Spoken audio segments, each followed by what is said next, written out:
अस्सलाम वालेकुम dear students, आज हम मैथमेटिक्स क्लास 10 की एक्सरसाइज 1.3 पढ़ने जा रहे हैं। उसमें मैं पढ़ा रहा था equations reducible to quadratic form. Two types मैंने पढ़ा दिए हैं। आज हम थर्ड टाइप पढ़ने जा रहे हैं एक्सपोनेंशियल इक्वेशंस।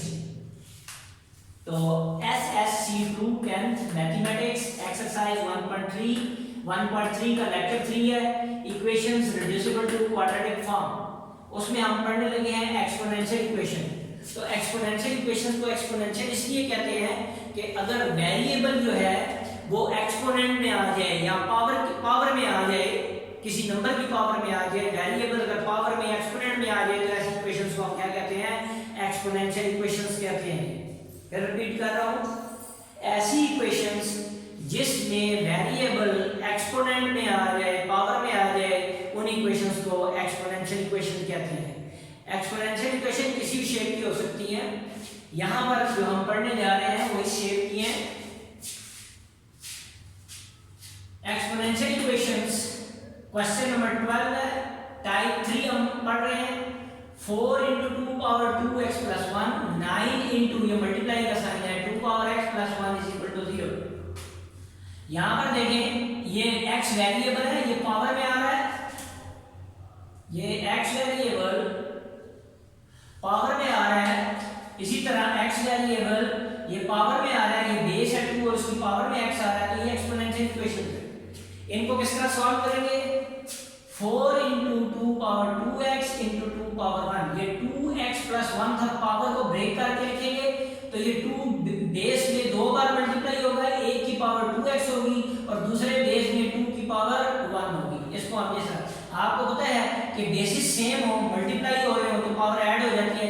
इस तरह था तो हम इस तरह लिख सकते हैं, और अगर इस शेप में दिया होगा तो हम इसको इस तरह लिख सकते हैं। 9 × 2 power x + 1 = 0। अब ये 4 2 जा, ये 2 power 2 हो गया, 4 2 जा 8, 2 power x - 9 × 2 power x + 1 = 0। अब इसको मैं इस तरह लिखूंगा 8, इसको मैंने लिख लिया 2 power 2x है तो अंदर मैंने x लिख लिया और उसकी होल पावर ये वाला 2 बाहर ले लिया। अगर मैं इस पावर को इसके साथ मल्टीप्लाई कर दूं तो ये 2x ही बनेगा। इसको मैं इस तरह लिख सकता हूं, 2 power x मैंने अंदर ले लिया ब्रैकेट के अंदर, ये बेस बात की, और होल पावर ये 2 मैंने लिख लिया। तो ये ब्रैकेट है बीच में, ये पावर इससे मल्टीप्लाई होगी तो 2x बन गई। ये चीज और ये चीज सेम है। -9 × 2 power x, इसको भी ब्रैकेट में कर दिया, + 1 = 0, इसको इक्वेशन बन गया। अब लेट कर दिया, let 2 power x = p, putting in 1, so therefore 8 × p power 2 minus 9 × p, 2 power x जो है वो p के इक्वल है, + 1 = 0। तो अब ये क्या बन जाएगा? 8p² - 9p + 1 = 0।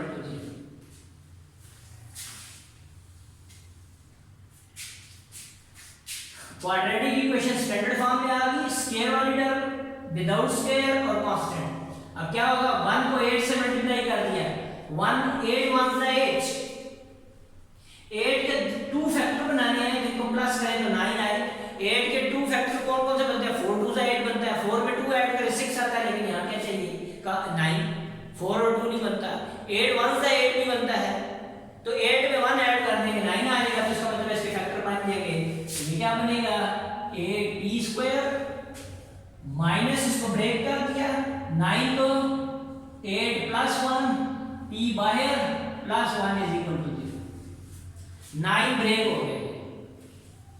अब 8p² minus 8p + minus p 1 p + 1 = 0। अब ये जो 2 टर्म है, ये जो 2 टर्म है, ये दोनों, इनमें से 8p कॉमन निकाल लेंगे। 8p कॉमन आ गया, अंदर क्या रह गया? p - 8p पूरे का पूरा कॉमन निकला है, यहां 1 रह गया। 8p पूरा कॉमन निकला है, 1 रह गया। अब यहाँ से कोई कॉमन नहीं निकलता, इसका साइन कॉमन निकालेंगे और यहाँ से कोई कॉमन ना निकले, मैंने बताया था 1 कॉमन लेते हैं, तो क्या रह जाएगा p माइनस कॉमन ले लिया, ये प्लस का हो जाएगा, ये माइनस का, -1 इज इक्वल टू 0। तो p माइनस 1 कॉमन अंदर आ जाएगा 8p minus 1 is equal to 0। तो p minus 1 is equal to 0, 8p minus 1 is equal to 0। तो p की वैल्यू 1 आ गई जी, और 8p इज इक्वल टू -1 है, सॉरी +1, 8 इधर डिवाइड कर दिया, तो p इज इक्वल टू 1/8। तो p इज इक्वल टू 1/8 को मैं लिखूंगा 2 पावर 3। अब इसको ऊपर ले जाओ तो p किसके इक्वल हो जाएगा, ये डिनोमिनेटर में ऊपर जाके पावर माइनस हो जाएगी, तो 2 पावर -3 आ गई। ये ऊपर ले गए, 1 लिखने की जरूरत नहीं सर। अब जरा पर देखेंगे p किसके इक्वल है 1 के, तो देयरफॉर आपने p को किसके इक्वल लेट किया था 2 पावर x, तो यहां लिख दिया देयरफॉर 2 पावर x किसके इक्वल होगा 1। अब हमें आंसर तो x का चाहिए, यहां बेस पे 2 आ रहा है, यहां बेस में क्या आ रहा है 1 आ रहा है, तो आपको पता है ये 2 पावर x है, तो अगर मैं इसको ऐसे लिख लूं, यहां बेस 2 आ रही है तो इधर मैंने 2 ले लिया और उसकी पावर 0 ले ली। आपको पता है कि बेस की पावर 0 जो होती है वो 1 की इक्वल होती है। किसी बेस की पावर, किसी भी बेस की पावर अगर 0 ले ली जाएगी तो क्या होगा, वो 1 के इक्वल होता है। तो यहाँ चूंकि बेस 2 यूज हो रहा था तो मैंने यहाँ पर भी बेस 2 ले लिया। अगर यहाँ बेस 3 होता तो मैं इधर 3 पावर 0 लिखता, अगर यहाँ 4 होता तो 4 पावर x, तो यहाँ 4 पावर 0 ले लेता। बेस सेम हो गया। अगर इसको देखें b पे इक्वल का साइन है, बेसिस सेम है, दरमियान में इक्वल का साइन होगा, तो ये इसी सूरत पे पॉसिबल होगा जब उनके एक्सपोनेंट भी क्या होंगे, इक्वल होंगे। तो इसका मतलब हो गया ये बेसिस सेम होगी, तो इसका मतलब है कि एक्सपोनेंट सेम होंगे तब इक्वल हो सकते हैं, वरना ये इक्वल नहीं हो सकते। x का आंसर आ गया। यहां आप बता देंगे सिंस 2 पावर 0 किसके बराबर है 1 के, डिस्क्रिप्शन दे दिया। अब यहां पर देयरफॉर p किसके बराबर था, यहां लेट किया है p is equal to 2 power x, तो 2 पावर -3। तो देख लें दोनों का बेस सेम है, बीच में इक्वल है, उसी वक्त इक्वल होंगे, x क्या बनेगा -3, तो इसका मतलब है x की वैल्यू क्या आ गई -3। रीजन वही है 2 पावर 0 1 की इक्वल। तो सॉल्यूशन सेट क्या आ गया आपके पास 0 और -3, ये आपका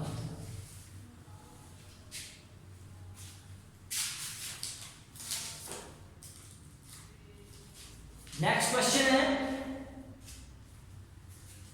question number 13। 3 power 2x plus 2 is equal to 12 into 3 power x minus 3। 3 power 2x plus 2 is equal to 12 into 3 power x minus 3। ये भी एक्सपोनेंशियल इक्वेशन है, वेरिएबल जो है वो एक्सपोनेंट में आ रहा है, यहाँ भी वेरिएबल एक्सपोनेंट में आ रहा है, वही मेथड।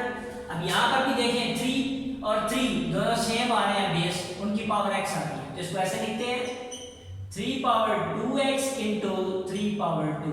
ये इनको इसको ब्रेक करके लिखते हैं, बीच में मल्टीप्लाई का साइन। रीजन क्या है, क्योंकि बेसिस सेम हो, मल्टीप्लाई हो रहे हो तो पावर ऐड हो जाती है। इसको जब हम सिंगल बेस पे लिखेंगे ये पावर इसमें ऐड हो जाएगी। 12 इंटू 3 पावर x माइनस 3, ये बन जाएगा 3 3 9, 9 into 3 power 2x is equal to 12 into 3 power x, ये मल्टीप्लाई का साइन है, और -3। अब इसको मैं ऐसे लिखूंगा 9, ये 3 पावर x और इसकी पावर 2 आ जाएगी, ये पावर पावर से मल्टीप्लाई होकर 2x आ जाएगी। 12 इंटू 3 पावर x, ये ब्रैकेट के अंदर कर लिया, -3, इसको रिजल्ट 1 कर दिया, इक्वेशन 1 लेट कर लेते हैं। Let 3 power x is equal to p putting in 1,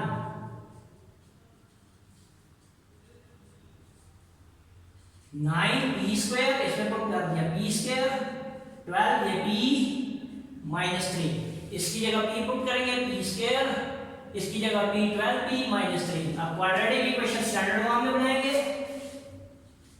9p square minus 12p plus 3 is equal to 0।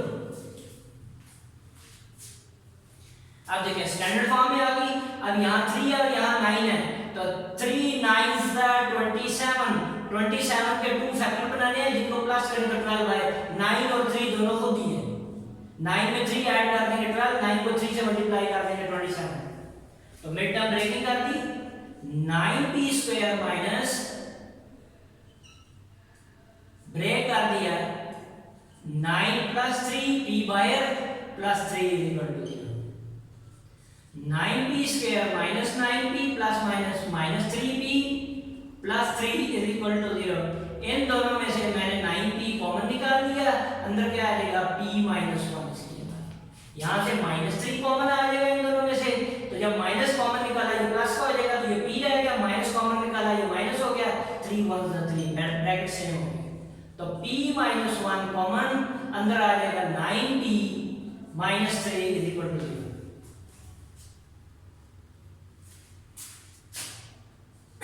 p minus 1 0 के इक्वल, 9p माइनस 3 भी 0 के इक्वल। तो p की वैल्यू कितनी आ गई प्लस 1। यहाँ 9p किसके बराबर आ जाएगा 3 के, तो p is equal to 3 over 9, 9 इधर डिवाइड हो जाएगा 3 1 से 3 3 p की वैल्यू 1/3। तो p इज इक्वल टू 1 आ गया। तो p आपका किसके इक्वल था, आपने नेट किया था 3 पावर x के। यहां लिख लेंगे therefore 3 power x is equal to 1। यहां सेंस करके बता देंगे, सेंस 3 पावर x जो है वो 1 है। अच्छा 3 power sorry p is equal to 3 power x है सेंस। अब इसको लिखा 3 पावर x, इसको मैंने लिख लिया 3 पावर 0। अब यहाँ बेस में 3 आ रहा था तो यहाँ मैंने बेस 3 ले लिया 3 पावर 0। फिर रिपीट करोगे यहाँ 5 होता तो यहाँ 5 पावर 0 ले लेता। यहाँ क्या देंगे सेंस 3 पावर 0 किसके इक्वल है 1 के। तो बेसिस सेम है, बीच में इक्वल का साइन है तो पावर भी इक्वल हो जाएगी। तो therefore x is equal to 0। एक सॉल्यूशन ये निकला है आपके पास। इसको ऊपर ले गए, इसको ऊपर ले गए तो p is equal to 3 power plus 1 है, ऊपर जाकर क्या हो जाएगा 3 पावर माइनस 1। तो देयरफॉर p किसके इक्वल था 3 power x is equal to 3 power minus 1। p की जगह 3 पावर x बना लिया, ये नेट किया हुआ है। तो इसका मतलब हो गया x किसके इक्वल आ गया -1 के। तो सॉल्यूशन सेट आपका बन गया जी, सॉल्यूशन सेट यहां लिख रहा हूं, आप चलिए इधर लिख देते हैं सॉल्यूशन सेट। सॉल्यूशन सेट आपके पास आ गया जी 0 और -1, ये आपका आंसर। नेक्स्ट है 14 क्वेश्चन, बिल्कुल इसी तरह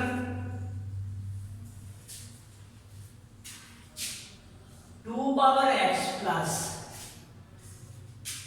64 into 2 पावर माइनस x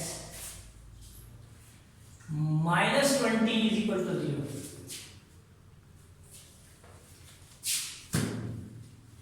देखते हैं कि आप इसको 2 पावर x प्लस 64, ये मल्टीप्लाई होता है, इसको डिनोमिनेटर में पावर नेगेटिव है नीचे ले आते हैं। 2 power x minus 20 is equal to 0। इसको 1 का नाम दे दिया। अब लेट कर दिया, let 2 power x is equal to p, हमने p कर दिया। पुटिंग इन 1,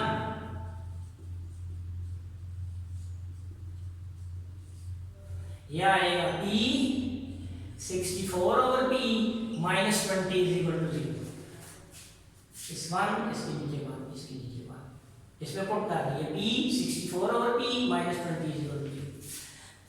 अब एलसीएम क्या आएगा, p डिनोमिनेटर में p है, p से मल्टीप्लाई कर दिया, p into p, p into 64 over p minus p into 20 is equal to 0। तो p स्क्वायर ये से कैंसिल, 64 माइनस ये बन गया 20p is equal to 0। Arrangement change कर दिया स्टैंडर्ड फॉर्म के लिए, p square minus 20p plus 64 is equal to 0। Quadratic equation standard form में बन गई। 64 को यहाँ 1 में मल्टीप्लाई करेंगे। 64 के ऐसे फैक्टर ढूंढने हैं, 64 के ऐसे फैक्टर ढूंढने हैं जिनको प्लस करें तो 20 आए। बहुत सारे फैक्टर बनेंगे 64 के, लेकिन उनको प्लस करने से 20 जो आएगा वो 16 और 4 बनेगा। 16 में 4 ऐड कर देंगे 20 हो जाएगा, और 16 को 4 से मल्टीप्लाई कर देंगे 64 आ जाएगा। तो p स्क्वायर, इसको ब्रेक कर दिया, 16 plus 4 into P plus 64 is equal to 0। p square minus 16p minus 4p plus 64 is equal to 0। p common, p minus 16 minus 4 common, p minus 16 is equal to 0। p minus 16 p minus 4 is equal to 0। अब हर factor को 0 के equal, p minus 16 is equal to 0 और p minus 4 is equal to 0। ये bind देगा p is equal to 16, तो p is equal to 16 होता है 2 पावर 4। 16 को मैंने लिख दिया 2 पावर 4। तो देयरफॉर p किसके इक्वल रखा था, 2 power x, 2 power x is equal to 2 power 4। यहां बता देंगे since p is equal to 2 power x। अब बेसिस सेम है, इक्वल का साइन है तो पावर भी इक्वल हो जाएगी, तो x की वैल्यू कितनी आ गई, यहां p is equal to plus 4, तो p is equal to 2 power 2 4 होता है। तो देयरफॉर p की जगह क्या रख दिया, 2 power x is equal to 2 power 2। Reason वही सामने लिख देंगे, p is equal to 2 power x। तो अब बेसिस सेम है, इक्वल का साइन है, पावर इक्वल हो जाएगी, तो x इज इक्वल टू 2। तो सॉल्यूशन सेट आपके पास क्या आ गया, 4 और 2 आ गया। तो जो एग्जांपल है वो आपने स्टूडेंट्स खुद करनी है, बिल्कुल इसी पैटर्न पे है, और उम्मीद है आपको ये लेक्चर समझ आ गया होगा। ये आज हमने टाइप 3 पढ़ी है। नेक्स्ट में टाइप 4 होगी, आखिरी टाइप है क्या नाम है रिड्यूसिबल की, वो हम इंशाल्लाह नेक्स्ट लेक्चर में कवर करेंगे। और ये इनको प्रैक्टिस करें और पिछला जो प्रीवियस काम है वो आप कंप्लीट करें। अल्लाह हाफिज़।